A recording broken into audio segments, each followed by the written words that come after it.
Je vous souhaite le bonjour, la bienvenue sur notre site et le Verbe s'est fait chair. Bonne écoute.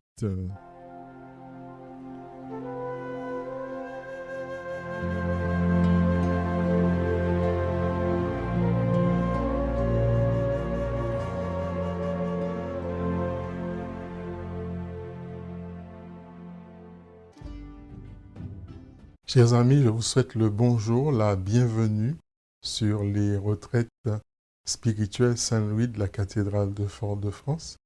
Je suis heureux de vous retrouver après notre dernière retraite du mois d'août autour de la Vierge pour l'Assomption.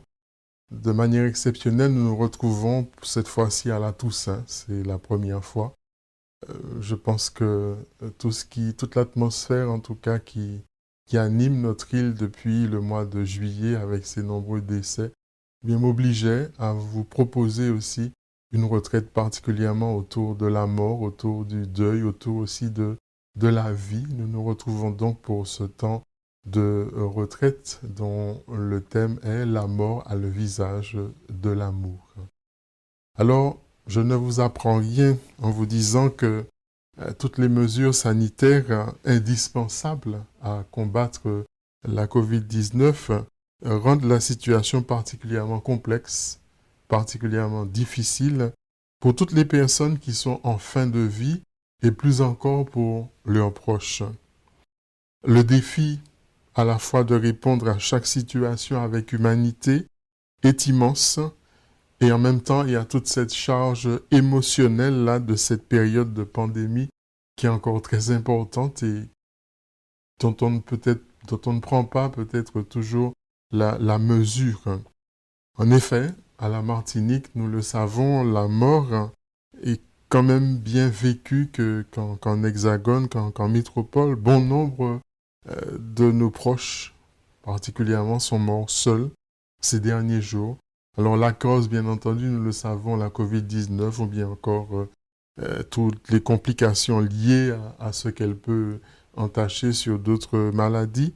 En tout cas, une réalité qui a été dure et qui est encore dure, qui est difficile particulièrement à vivre pour ceux qui sont partis, mais plus encore pour toutes les familles qui restent, toutes ces morts un peu imprévues. Un personnel soignant lui-même touché par cette problématique qui met en œuvre tout pour pouvoir établir le lien avec les familles, notamment à travers les vidéos, à travers le téléphone portable, et ce parfois même tous les jours. Et c'est vrai que derrière notre masque, c'est vrai que le lien avec le malade, la personne âgée, est d'une certaine manière aseptisé, le toucher est amputé par les gants, le contact est privé de câlins, privé d'embrassades. Alors, si nous comprenons que le bien commun s'impose, certes, c'est vrai, nous constatons également à quel point cette épreuve-là est douloureuse, à la fois pour les malades et plus encore pour leur entourage, un processus d'accompagnement qui est d'une certaine manière amputé.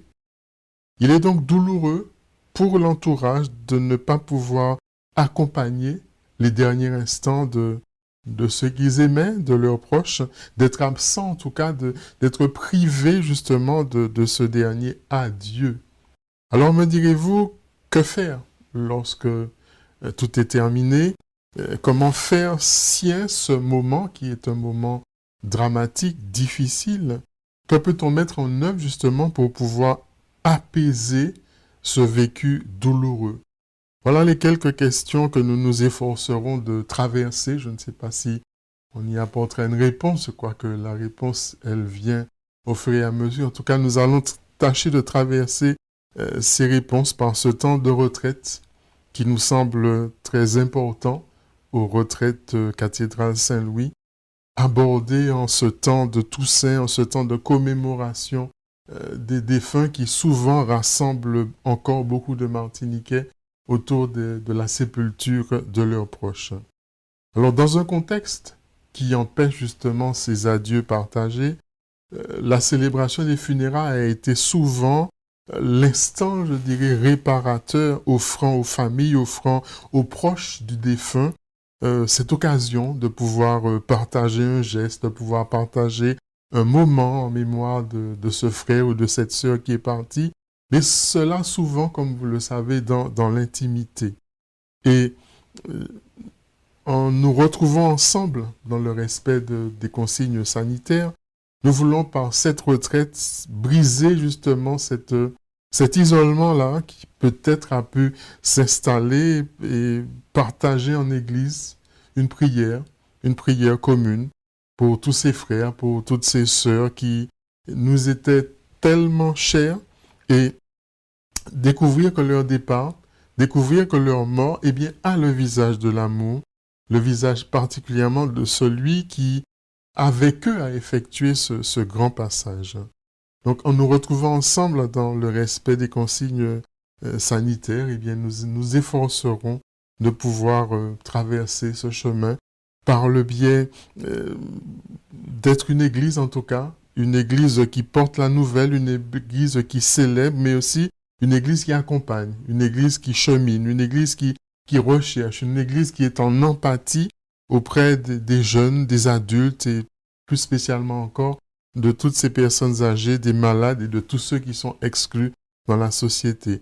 Occasion pour nous de nous interroger sur le processus du deuil qui est marqué par un décalage, par un retard, par un blocage, ce deuil qui oppresse le cœur, ce deuil parfois qui prend toute notre énergie et nous empêche d'être en paix, mais en même temps ce deuil qui est certainement pas seulement une force maléfique, mais pour nous causer de la douleur, mais un deuil qui est là aussi pour accompagner un sentiment encore plus profond, et je dirais même une vérité sur la vie de ceux qui sont partis, une vérité sur notre propre vie, sur ce que nous apprécions, sur ce que nous avons besoin, et combien nous voulons bien des choses, combien nous désirons prendre soin les uns des autres. 2 jours de retraite, donc 1er novembre, 2 novembre, qui seront précédés de la neuvaine qui commence à partir de lundi, donc du 25 au 2, ce sera en ligne, en lien avec le sanctuaire de Montligeon. Donc chaque jour, du lundi 25 au 2, vous recevrez une vidéo sur votre mail, vous recevrez un chemin de prière, vous recevrez aussi une réflexion avec des questions à pouvoir partager en famille ou bien pouvoir réfléchir par vous-même. Et puis je vous donnerai aussi un chemin de prière, particulièrement avec la prière du chapelet, la prière du rosaire, et puis cette prière qui va accompagner un peu officiellement notre neuvaine aux retraites Saint-Louis. Alors espérant surtout vous retrouver ensemble pour cette neuvaine, mais encore plus pour ces 2 jours, donc à la fois la neuvaine en ligne et puis le temps en présentiel, donc des 1er et des 2 novembre. Et en tout cas, nous allons entreprendre certaines démarches qui vont nous permettre très certainement, comme je vous le disais, de traverser le deuil, nos deuils, peut-être nos nombreux deuils, face à ce moment un peu dramatique que nous traversons. Voilà, au plaisir de vous retrouver. N'oubliez pas qu'il est important de vous inscrire, pouvoir y participer. Donc sur la fiche, vous avez un QR code qu'il vous suffit de flasher pour pouvoir accéder à la page d'inscription. Si vous avez des difficultés, rapprochez-vous du presbytère, particulièrement le mardi et le vendredi, où vous allez trouver une hôtesse qui pourra vous guider pour faire cette démarche-là et recevoir chaque jour, notamment pour la neuvaine, eh bien, les éléments qui sont nécessaires pour mener à bien ce chemin intérieur avec le Christ.